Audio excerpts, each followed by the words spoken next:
बोले कृष्ण कन्हैया लाल की, सद्गुरु महाराज की जय, प्राणनाथ प्यारे की जय, महाराज छत्रसाल की जय, लालदास जी महाराज की जय, श्रीमद विठल साहिब की जय।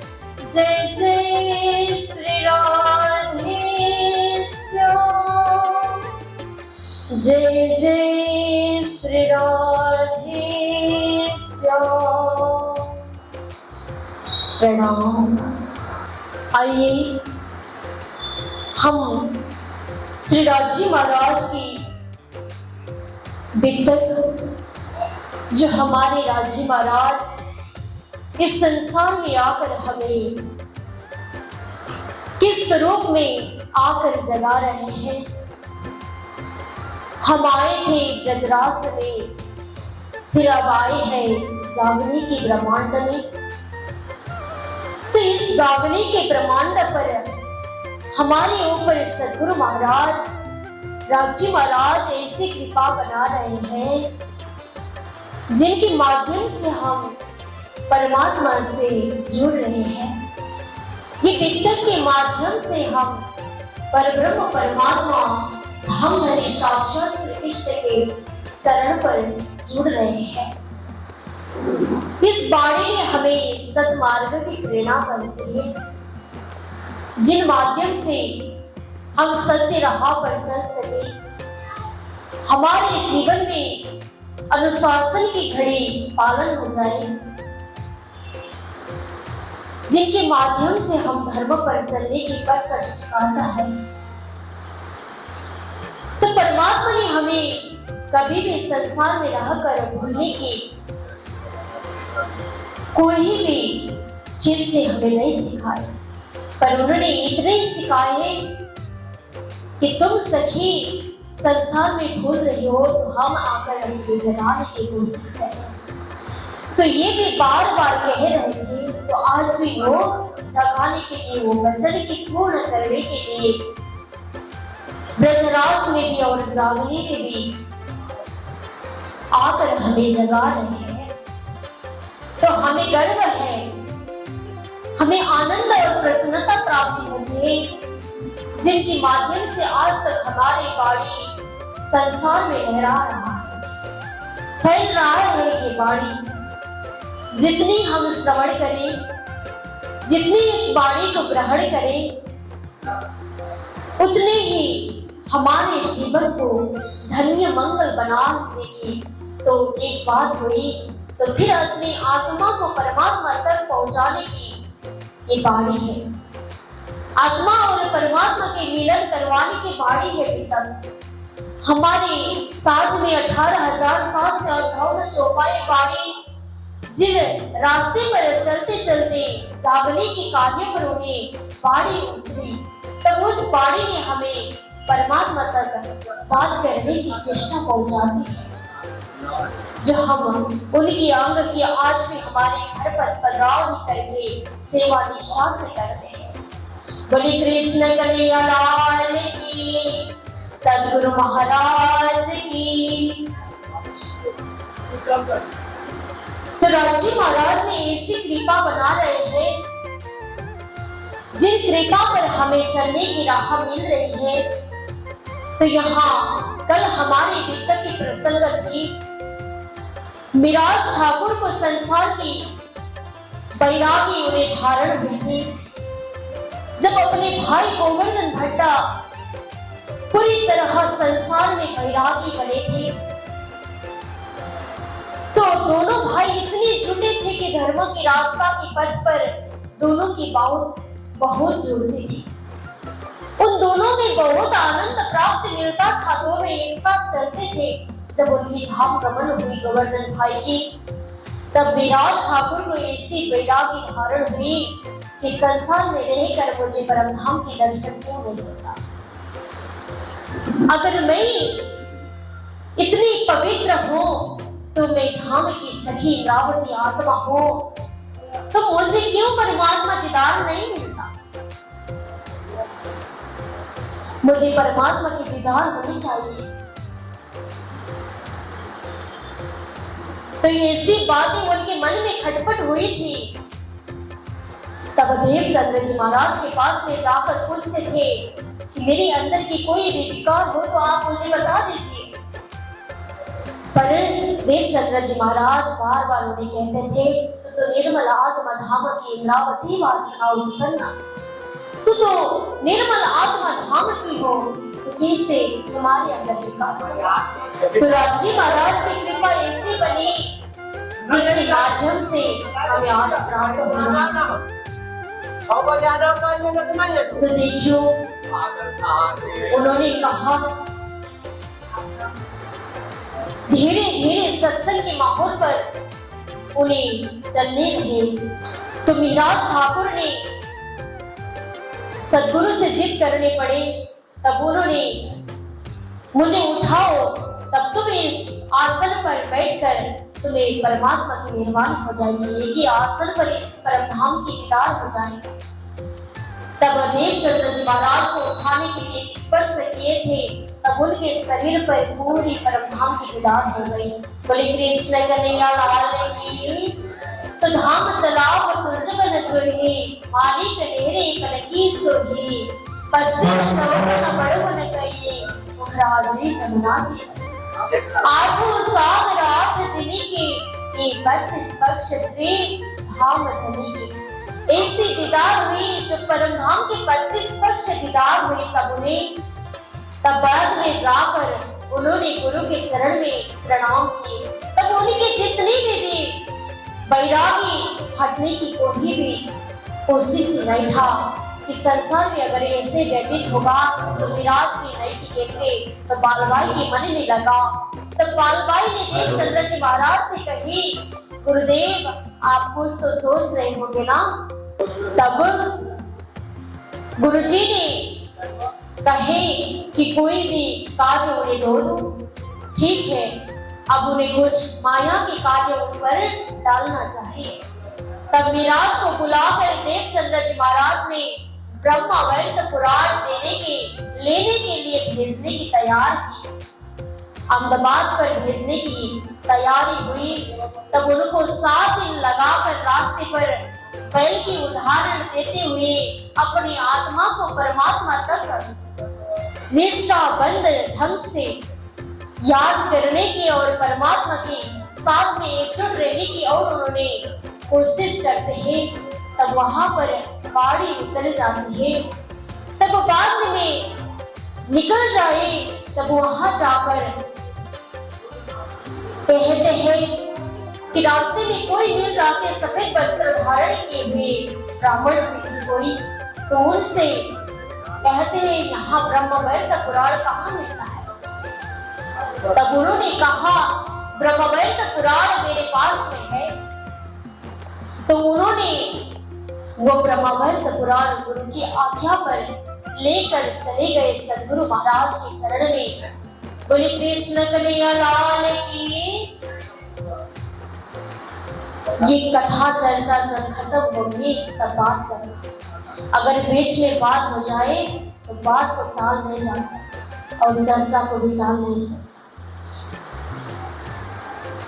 तो इस प्रकार सदगुरु महाराज की आज्ञा को पालन करते हुए अपने शिष्य मिराज ब्रह्मावर्त पुराण अहमदाबाद से जामनगर ले जाते हैं। तब गुरु के चरण में रख देते हैं। तो कहते हैं गुरुजी आपने जो कहे हुए वचन को मैंने आज जैसे पूरा किया, अब आगे वाले दिन का भी मैंने इसी ढंग से गुरु आज्ञा के पालन कर सकूं। तो इस प्रकार उन्होंने ब्रह्मवर्त पुराण जो किताब था वो सदगुरु महाराज को दे दिए। तब फिर सदगुरु महाराज ने उन्हें ऐसी भावना के साथ में फिर माया की कोई काम करवा दे तो फिर उसमें जागरण ही हो जाए। तो इस प्रकार उन्होंने कहा था कि तुम अब बसरा जाना है, अरब देश जाना है। तो 25 साल से घेताबारी लौट नहीं रहे थे जामनगर। तो उनके सारे संसार के जितने भी काम काज धंधा था वो सारी अरब देश पर ही था। तो उन्होंने जितने भी लगाने किए, जितने भी कमा लिए, वो अरब में ही था। जब उनके भाई गांगजी भाई रोज बुलाते थे, चलो जामनगर, अब दूसरे के देश पर रहने पर कोई भी हमें फायदा नहीं होगा, जितने भी कमाओ, जितने भी करो, लेकिन अपने जन्म भविष्य स्वर्ग गति गरीस। इस प्रकार अपने जन्म की दाता जो जन्म की धरती है उसकी ममता होती है, जितने वो दूसरे देश पर नहीं होगी तुम्हें। तो तुम लौटना चाहिए जामनगर। तो बार बार समझाते थे पर भी वो आने की कोई भी चेहरा नहीं दिखाते थे। तो विराज को कहा गया, सदगुरु महाराज ने कहे कि विराज तुम यहाँ से जाकर हिंदवाई की जागनी भी करना। तो उनके जितनी भी धन है तो वो परमात्मा की भक्ति पर चढ़ाने से कोई उनकी धन भी पवित्र हो जाए। तो उनकी संसार के जितने भी धन पर उन्होंने अपने जीवन दान किए हैं, अब वो जीवन वो उनकी परमात्मा की भक्ति के पथ पर चलाने की दायरा मिले उन्हें। तो ऐसी भावना के साथ में सदगुरु महाराज अपने राज को ऐसे जागृति के कार्य को देते हुए संसार के कार्यभार में सौंप रहे थे। बोले कृष्ण कन्हैया लाल की। तो उन्हें ऐसी कृपा मिली जो जाकर पूरी तरह जगाने की चेष्टा बना लिए। सदगुरु महाराज के दिल पर भी ये बात लगी कि बालबाई सही कह रही है, तो क्यों ना हम मिराज को ना भेजें। तो मिराज को सदगुरु महाराज ने पास में बुलाकर सारी बात कहे कि वो कब से घर न लौटे, अब उनको लौटाना भी है घर पर। तो अपनी जन्मभूमि पर उनको लौटाने के बाद में वो आध्यात्मिक भी हो जाएंगे। तब उनको आध्यात्मिक चेष्टा पर उनकी जागनी भी हो जाएगी। तो उन्हें तो जाकर वापस ले आ जाइए। वो कब से घर नहीं लड़ रही है। तो मिराज को इस प्रकार देवचंद्र जी महाराज ने पूरा बात समझाकर भेजने की तैयारी की गई है। जहाज में जाते जाते 1 मास 10 दिन लग गया उन्हें। 1 मास 10 दिन के बाद पूरे जहाज में चलते समय उन्हें बहुत ज्ञान मिलते हैं कि जहाँ भी मिराज चल जाए तो वहां देखते हुए उनके दिल में लगता था, अरे ये जहाज चलाने वाले जो चालक है ना, अगर ये चालक ये जहाज को छोड़ दे चलाने, इसको बस पर ना रखे तो हमारी हालत क्या होगी। तो यहाँ जितने भी जहाज में बैठे हुए लोग तो डूब जाएंगे। तो उन्हें तो अगर सो जाए तो सबकी जान तो क्या है जोखिम में पड़ जाएगा। ऐसी ज्ञान उन्हें प्रकट होती थी। देखिए कि हम तो चलते रहते कि जहाँ तक की सवारी है, जहाँ तक रुकनी है तो वहीं की ध्यान रखता है हमें। वो चालक कैसे चला रहे उसमें हमें ध्यान नहीं मिलता। बोले कृष्ण कन्हैया लाल की। टैटो वाले के पास में बैठे तो टैटो वाले कैसे चालक बन के चला रहे हमें कभी याद आता है? नहीं आता। हमें बात इतने ध्यान रहता है कि हमें उस जगह पर पहुंचनी है, चाहे जैसे भी हो, बस इतने ही हमारे दिमाग में रहता है। पर यहाँ तो मिराज के अंदर ऐसी लगी, अगर ये समुद्र के पर जो जहाज चला रहे हैं, अगर ये चालक छोड़ दिए तो हमें तो संसार में क्या होना पड़ेगा। तो जो सदगुरु ने कहे हुए वचन भी हम पूर्ण कर नहीं पाएंगे। नहीं तो सदगुरु के वचन को सिरधार्य करके चलने की कोई राह मिले हमें तो कोई हम कर सके, ऐसी भावना उनके दिल पर खटपट हो रही थी। तो उन्होंने एक जहाज चलाने वाले चालक के ऊपर ऐसे देखते रहे, अरे ये तो अगर कोई भी गड़बड़ इनके दिल पर आए तो माया की नींद उनकी आंख में आए तो ये तो जहाज नीचे गिर जाएगा, तो कोई भी नहीं रह पाएंगे। तो इसी प्रकार हमारे मन में ऐसा ही है, हमारे शरीर के बंधन से हमें परमात्मा की भक्ति को बस में करनी होगी। जब अगर हम इस शरीर को बस में कर पाएंगे, हमारे इंद्रियों को बस में कर पाएंगे, तभी हम अपने परब्रह्म परमात्मा भरतार स्वरूप को प्राप्त कर पाएंगे। तो ऐसी ऐसी जिज्ञासा उनके दिल पर छाती थी, उनके दिल पर उज्जती थी। तो वाणी भी अवतरण होने लगी। बोले कृष्ण कन्हैया लाल की।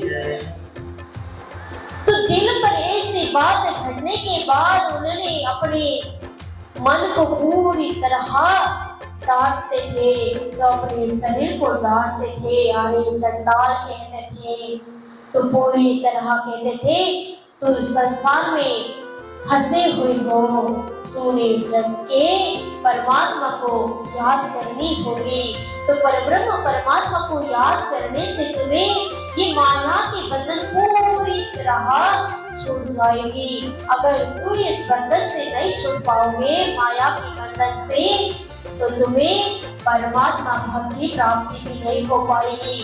तो जिस ढंग से भी हो, मैं इंद्रावती की वासना हो, तो मेरे परब्रह्म परमात्मा को हमें हमेशा इधर रहनी चाहिए। तो हमेशा परमात्मा की सानिध्य हमें मिलना चाहिए, तभी तो सद्गुरु ने कही हुई वचन को हम पूर्ण कर पाएंगे। तो ऐसे ऐसे पवित्र धारण के साथ में उनकी वचन की वाणी पूरी तरह प्रकट हो जाती थी।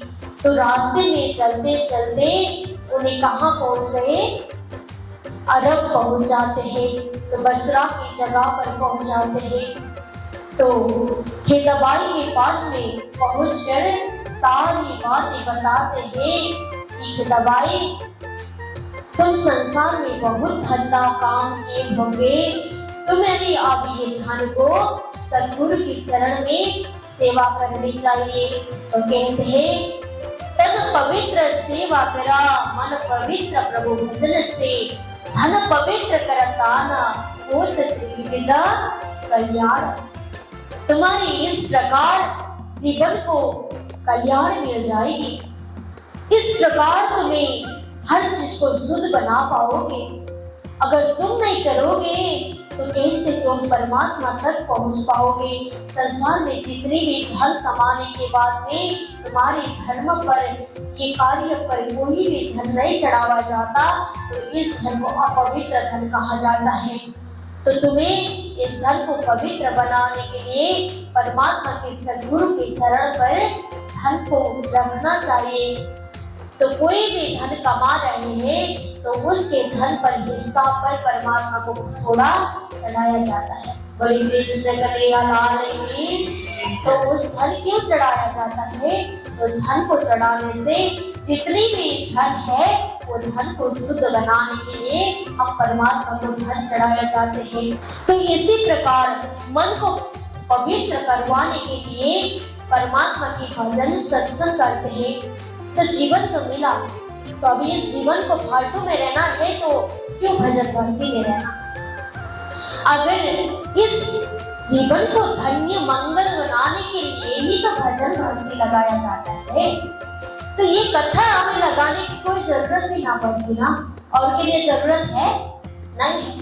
जिन्होंने इसकी माँ को खोजे, जिन्होंने इसके रहस्य को समझे, तो उनके लिए इस चीज गिना नहीं जा सकता, उसकी तोड़ नहीं होती इस चर्चा।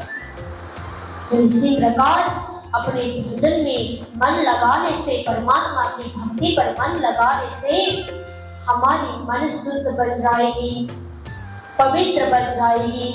तो इसी प्रकार तन को पवित्र करवाने के लिए हम परमात्मा की सेवा करते हैं।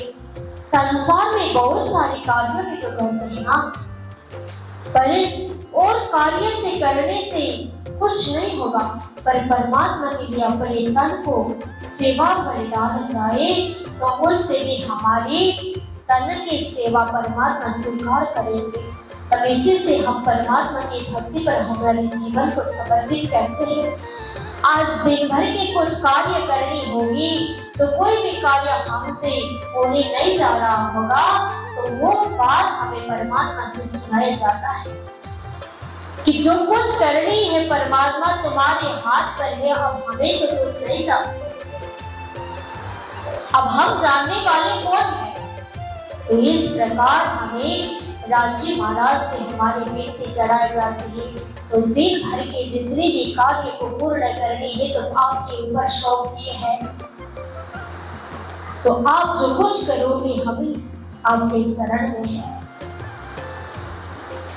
तो इस प्रकार खेतबाई को मीराज ने समझा रहे हैं। तो खेतबाई ने कहा मैंने जितने भी धन कमाए हैं, जो जितना भी धन कमाए के रखा है वो धन पवित्र नहीं है मीराज। जो धन कमाए है मैंने किसी से ज्यादा ब्याज न लिया होगा, ब्याज में ब्याज बढ़ाते जाए होंगे, तो हम कैसे इसको परमात्मा तक पहुंचाए। हमारी परमात्मा के शरण में ये धन समर्पित होगा, क्या परमात्मा स्वीकारेंगे। तो उन्होंने ऐसी बात मीराज से कहे, मैंने तो बहुत सारे लोगों के ऊपर अन्याय किया होगा, उनके दिल दुखाया होगा, तो क्या परमात्मा इस चीज को स्वीकार लेंगे।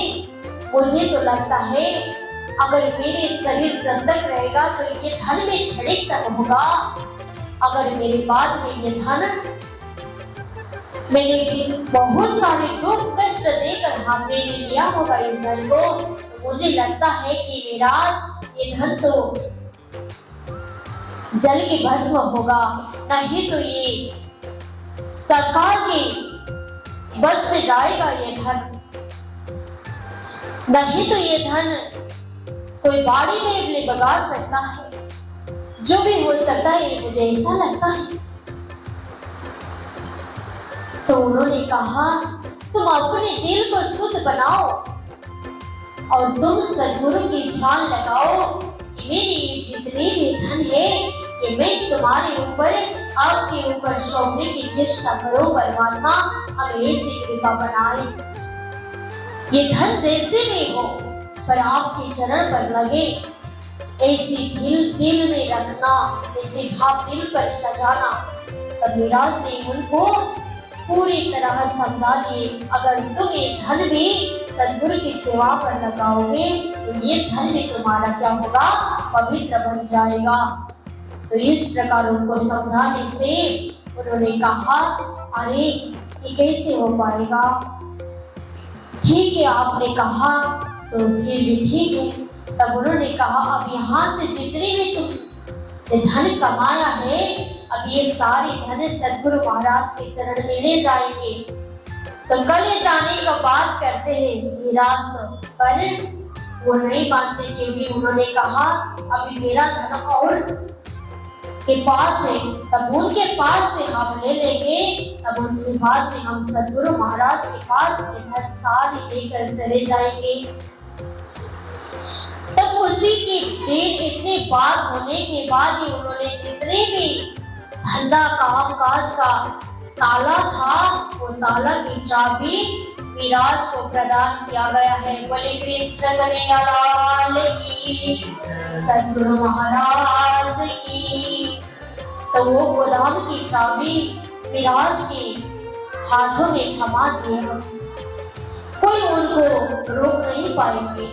तब उन्होंने कहा, मीराज ने भी खुश होकर कहा ठीक है, जब ये धन हमारे पास में इकट्ठा होगा तभी ये धन को सद्गुरु महाराज के चरण में हम समर्पित करने के लिए ले जाएंगे। तब तुम भी यहाँ सब सारे कार्य बंद करके जामनगर रहकर सद्गुरु के चरण की सेवा करोगे। पहले से बात व्यतीत हो गई। आ जाइए एक भजन की श्रवण करते हैं, तब उसके बाद में फिर अपने प्रसंग पर चलते हैं। बोले सद्गुरु महाराज